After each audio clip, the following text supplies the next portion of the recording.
Hi, and welcome back to the last video we have in our Google Chrome Essentials training. As part of Google Workspace Essentials, we start with Chrome and get everybody up to speed on all the great things you can do to be productive with Google Chrome. And one of the most important things to do if you have a Chrome account is to create a Chrome profile. Now, to do that, oh, I've got the wrong directions there, so just ignore that screen. I'll show you. On the right-hand side of your Google Chrome, if you open a new tab and you're signed in, you see that you have your Google account and at the top a Chrome profile. Now, a lot of folks think they're signed into Chrome if they click on the fat circle that's a little bit lower. That means they're signed into Chrome. That's not what that means. It means you're signed into Google in that browser. And I purposefully have a couple of accounts in here because I know they're there and I rarely use them, but many people toggle back and forth in the one Chrome browser between their personal and their work email, and that's really not a good thing. It's just not. So the first thing you want to do is you want to make sure that you're signed into the account you want to sign into Google Chrome with. So here I am. It says Allison Malika, Allison at EdTrekkers. And then up here is my Chrome profile. Now, if I wasn't signed into Chrome, I'm going to click on it. It would say sync was off, and I could turn sync on. Okay. Now, if I want to add a Chrome account, and I apologize for the long list because I have several Chrome accounts, but even if you don't have one, when you click on the Chrome profile button, you're going to see the option to add an account.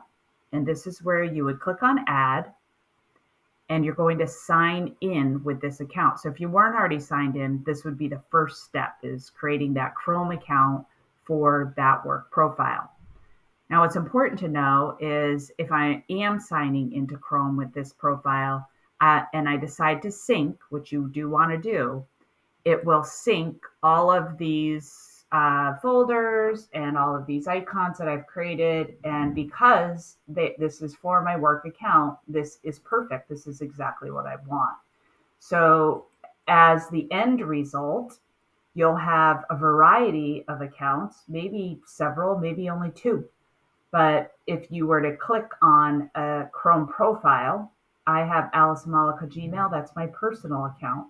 And these are other places that I support as an admin support specialist or as a trainer. And let's say I click on a different account. You can see I have different folders here, very few. One Chrome extension, right?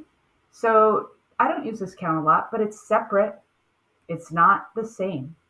And if I were to go to another account, it would be a different set of bookmarks and a totally different experience. So depending on the entity I work for and that account associated with it, I have created separate Chrome accounts for each one. If you have any questions about this, feel free to reach out to me in the comments and I will get back to you. If you don't currently work with separate Chrome accounts, the first time can be a little bit of a doozy. Here's a little tip.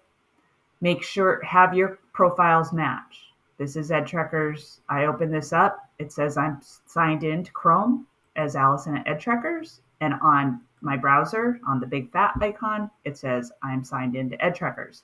If you have other accounts that you're signed into, you can sign out of all those accounts. I'm not going to do that right now. And just leave one for each area. So if I go to AM Technology here, I'm only going to be signed in to AM Technology. So here's my Chrome account. It says A Malika AM Technology. And if I were to open a new tab, that little icon on the right here should mimic and say, oh, you're signed in to A Malika AM Technology. That's a separate Chrome account. Again, please reach out to me if you have any questions about that. It can be a little tricky sometimes, but it's well worth the trouble. So take time, separate your Chrome accounts if you haven't already. And again, reach out to me if you have any issues at all. You can find me at edtrekkers.com. My name is Allison, and I'm Allison at edtrekkers.com. My email's right on the main page, so please feel free to email me if you need any help with any of the training. I'll be happy to clarify any of these videos or any of the resources we provide. And again, I would love to bring professional development training to your school. So if you have any need for admin support or any training, please contact me. And furthermore, Google has support.google.com/Chrome. So if you go to support.google.com and you want to learn more about Chrome, all things Chrome, all the updated resources are available there. Thanks again. It was great having time to share with you, and I hope these videos were helpful. Thank you.